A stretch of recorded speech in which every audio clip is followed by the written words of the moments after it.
வினா. ஆற்றுப்படையின் இலக்கணம் யாது?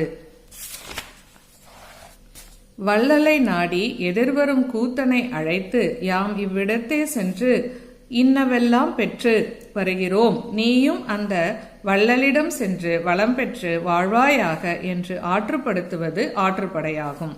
நன்னனின் சிறப்பு எவ்வாறு கூறப்படுகிறது? பகைவரை பொறாமல் போர் செய்யும் வலிய முயற்சியும் மானமும் வெற்றியும் உடைய நன்னன் என்று நன்னனின் சிறப்பு கூறப்பட்டுள்ளது.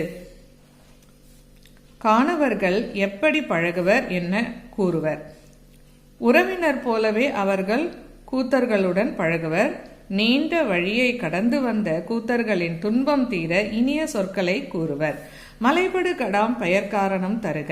மலையை யானையாக உருவகம் செய்து மலையில் எழும் பலவகை ஓசைகளை அதன் மதம் என்று விளக்குவதால் மலைபடு கடாம் என்று பெயர் ஏற்பட்டது.